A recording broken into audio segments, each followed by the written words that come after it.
अस्सलाम वालेकुम एवरीवन, कैसे हैं सब? उम्मीद है कि सब खैरियत से होंगे। आज देखो मैंने हिम्मत कर ही ली कि मैं थोड़ी सी वॉक कर लूँ, और जैसे मैं वॉक के लिए निकली तो ये देखें जी स्नो शुरू हो गई। और तब तक मैं थोड़ी दूर पहुंच चुकी थी। यहीं से मैंने वापसी के लिए टर्न ले लिया कि अब आगे नहीं जाया जाता, क्योंकि इसके साथ साथ सर्दी भी लगने लगी थी। तो ये भी देखें, ये इसका जस्ट अभी स्टार्ट है स्नो का। और अभी जैसे जैसे मैं चलती जाऊँगी मेरे घर तक पहुँचने तक यहाँ बहुत ज़्यादा जो है वो स्नो हो जाएगी।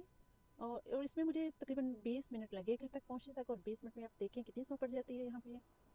इस दफ़ा इतना मौसम ऐसा अजीब रहा है, खासतौर पे टोरंटो में। यहाँ पे कुछ खास जो है वो बर्फ़बारी नहीं हुई है। बहुत कम, शायद 2 बार ऐसा हुआ कि थोड़ी सी बर्फ़बारी हुई है, लेकिन जैसे पहले ढेर लग जाते थे, इस दफ़ा ऐसा कुछ भी नहीं हुआ यहाँ पे। और ये बड़ी कह लें कि सरप्राइजिंग सी बात है। तकरीबन कह लें कि काफ़ी साल बाद इस तरह का मौसम देखने में आया है कि जब सर्दी में खासतौर पे दिसंबर जनवरी और इस तरह अभी जो है वो स्नो के यहाँ पे ढेर नज़र नहीं आ रहे, वरना पहले दिसंबर जनवरी वगैरह में यहाँ पे स्नो के बहुत से ढेर लगे होते थे। हाँ, मैंने अपनी स्पीड भी तेज़ कर ली इस वजह कि सर्दी बहुत ज़्यादा हो गई है। और ये देखिए, ये जो गार्बेज बिन पड़ी हुई है बाहर लोगों की, आज क्योंकि इस साइड से गार्बेज गया है तो ये ट्रक आया, वो सारा गार्बेज ले गया। तो अभी लोग जो शायद घर पे नहीं है, जॉब वगैरह पे हैं, जो आके वो बिन अपने अपने उठा के अपने घर में ले जाएंगे।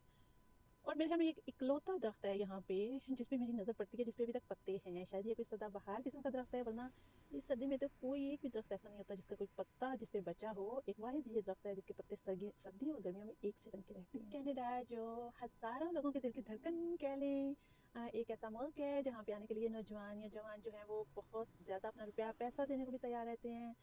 और वो समझते हैं कि वहाँ जाते ही जो बेहतर ज़िंदगी है वो उनकी मुंतज़िर होती है।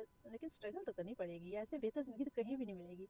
स्ट्रगल जो है वो एक मतलब मेन है, जो आपको करनी ही पड़ेगी। इसके बगैर आप अच्छी ज़िंदगी नहीं पा सकते। हाँ, ये जिसने दिल बनाया उसका ना दिल लेने से दूर तक का वास्ता है, ना दिल देने से। इसीलिए शेप जो है दिल की वो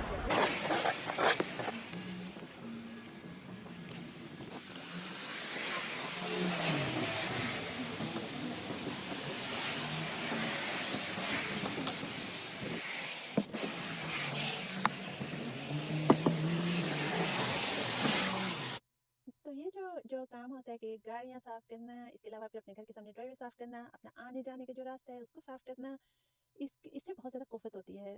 सम टाइम अगर लगातार स्नो होती रहे तो फिर ये बार-बार करना पड़ता है। उसकी वजह ये है कि बार-बार इसलिए किया जाता है क्योंकि अभी ये जितनी भी स्नो है ये बहुत नर्म है, इसको आसानी से इधर-उधर हटाया जा सकता है। तो इसलिए साथ में अगर ये साफ़ होगी तो बेहतर है। अगर साफ़ ना हुई तो ना तो यहाँ पे आप गाड़ी लेके आ सकते हैं, ना उसको पार्क कर सकते हैं। अगर पार्क है तो उसको बाहर नहीं निकाल सकते, क्योंकि वो फिर फिसलेगी। और इसके अलावा अगर आप इसको क्लीन नहीं करेंगे तो आप जब भी घर में आने की कोशिश करेंगे या बाहर जाने की कोशिश करेंगे तो आप ज़रूर जो है वो गिर जाएँगे।